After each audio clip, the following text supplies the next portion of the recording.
Okay, Kristen. Um, as promised, better late than never. Um,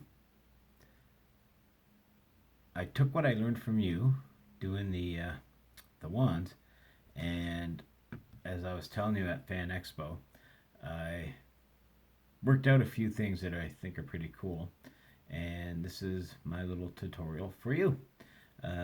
Got my glue gun already. I've got a crappy little practice wand here, and so what I've done is I've discovered hot glue does not stick to parchment paper. So if you want to get fancy, it's got basic parchment paper. Tear off a little strip here because we all know this always tears so well. Doesn't have to be perfect or anything. Alright, so as you can see, you got the parchment paper down. So if you wanted to do a little, you know, swirl around or something kind of more 3D-ish, just figure out what you want to do. Take your glue gun, and I'll just do a real basic one for now, just to show you. And I'm just going to lay down like an S shape.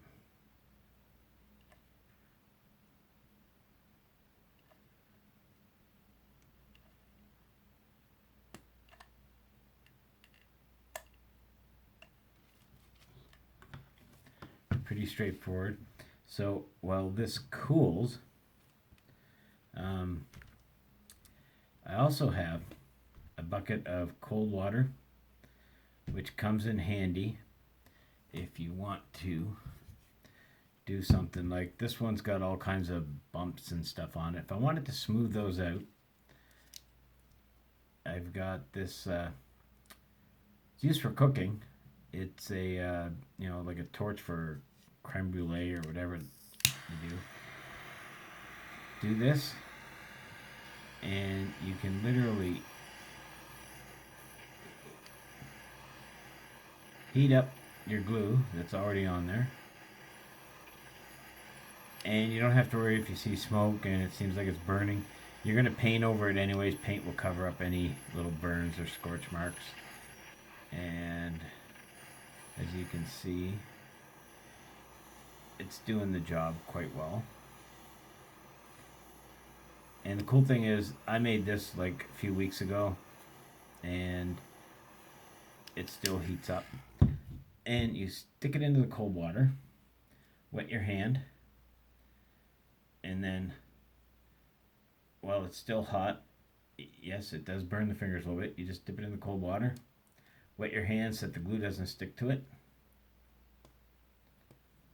and you can smooth the surfaces. So this is what it looked like. Not sure if you can see that. Maybe I'll do it up in here. That's what it looked like. It was all bumpy and stuff. And then what I've done is I've made it smooth on this one side just by heating it. Dip it in the cold water, wet your hand in the cold water as well, and just basically rub it smooth. You might have to wet your hand again to smooth it all out, but I can literally do this to the whole thing. It was all bumpy before. I don't know what I was planning on. I had an idea, but it didn't work out, so that's why this became a scrap wand. But I'll heat up some more here. And again, don't worry about if it burns.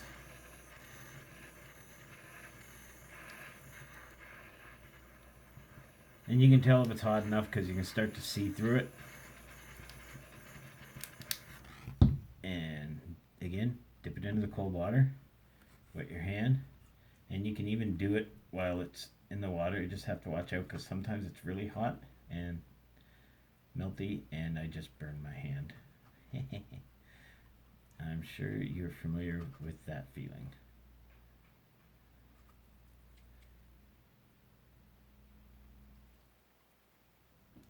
But yeah, so now I've got half of it smooth. It's a little soft up here still, but and it's still a little moldable, malleable, so I can shape it and whatnot. Anyways, that's just an idea. Um, yeah. Oh, there's a little stringy part from when I heated it up. I'll get rid of that. All right. So is this okay? So now this is dry. It's cooled off. Doesn't look like much now. It's just flat. You can, if you want, flip it over and run another strip of hot glue around the back so that it's more rounded, because as you can see, it's rounded on one side. I don't know if that shows up well, but on the other side it's completely flat because it was obviously on the paper. But you could flip it over, run another strip of glue down, and then, you know, work it. But for this tutorial, I'm just showing you what I did. So I'm going to make this spin around it like I showed you in that video at Fan Expo. So what I want to do is put a little dab of glue up on the, oh, need another glue stick and a glue gun. As you can see, I'm very prepared for this. And I'm going to just put a little dab of glue right up on here, so I can push this onto it. And I'm just literally just gluing my fingers.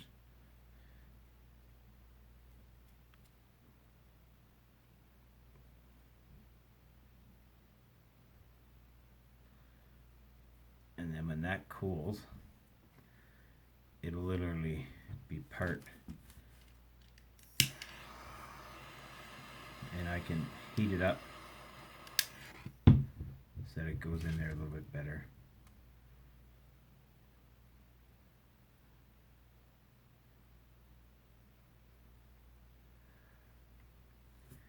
Dip it in the cool water. And when you dip it in the water and it's still wet, you can still use the, if it's cooled down, you can still use that little torch. And even with the water on it, it'll just sizzle a little bit, but it works. Alright, so that's still a little soft. So I don't want to do any bending yet, because it is a little soft still.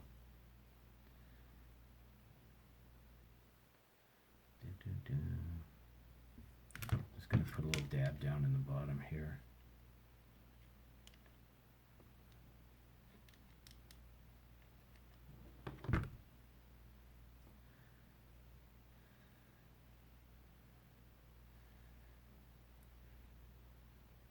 Yeah, and the waiting.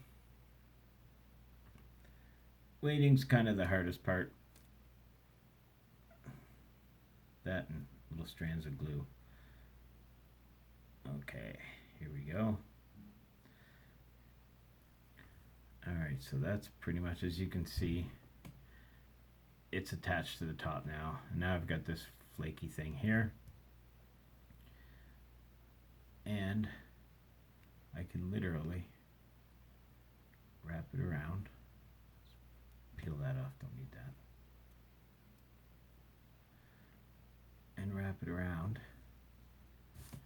like so. Just give it a little wrap, however you want to do it.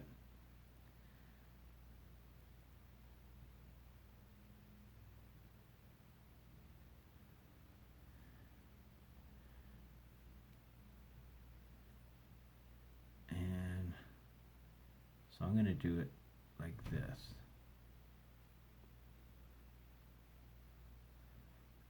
And I'll put some glue down on this part.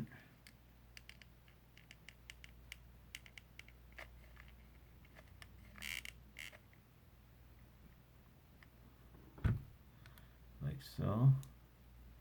Push that onto it. Dip it back into the cold water to wrap it cool.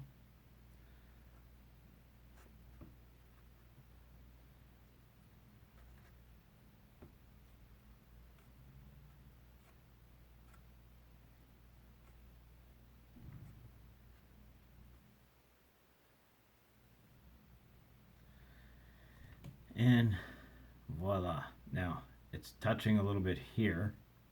So what you can do is you can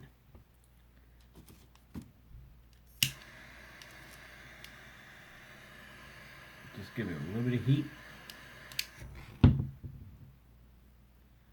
Push it to where you want it.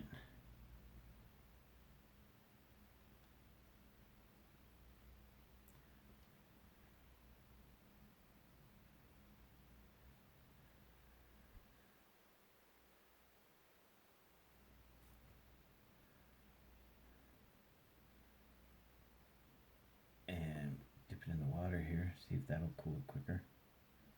I want it to retain the shape.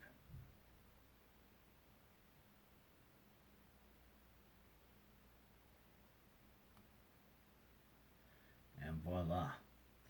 As you can see now, it's not touching at all. And I've just made a little swirly around this wand. And it doesn't take much to do. But that's pretty much it in a nutshell. A lot more stuff you can do. I've practiced with making just a little like round pieces, little square pieces. I made one, wish I had a sample here, but I made one that had like I call it like a little thumb guard. So there's a little shield part that kind of come up over that, so that when I held it, I had a little guard over the just a little thing that came up like this here, and I put a little eyeball on it. I'll send you some pics of some of the stuff I've done. But anyways, there you go. Then you can, do any patterns you want. I would suggest doing any patterns you want on the handle and everything. Do that before you do this. It'll just make it easier, especially if you're heating this up. You want to make sure you don't get any more heat on this once once you're done everything. So do everything else first, and then get all this done. Then put your thing on, and that'll work out. Another really cool thing, and you probably already know this. So let me grab my tool. I had a little tool. There it is. And you probably already do this anyways, but this I was using for my clay sculpting. And anyways, I bought a new kit. This one was kind of falling apart. As you can see, this thing comes out, so it's not the best. But instead of throwing it out, really cool thing. You can heat this up.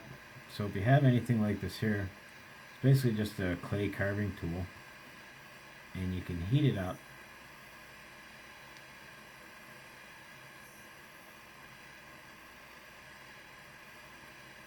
And here we go. And you probably already do this, because I've seen your patterns and stuff. So that's fairly hot. And now I can use this to carve patterns. I can put, if I wanted a little line down the glue thing here. You could do scales. You could even, if you were so inclined, and you wanted to make little holes or patterns in your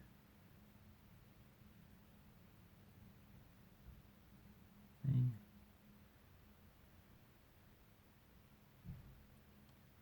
So yeah, you can use heat it up to carve, put holes, do little patterns, designs, so on and so forth. Anyways, like I said, there's not much really to it. It's just trial and error. But yeah, hopefully this gives you some ideas for your future projects. And I can't wait to see what you do with it. Maybe I will learn some more from you. But again, this is my thank you to you for telling me and kind of giving me instructions on how you make yours. So I thought I would return the favor and show you what I've done as well. Cool. All right, any questions, just message me or whatever. I think you get the gist of it. And um, that's pretty much it. Thanks for watching, and thank you for your help.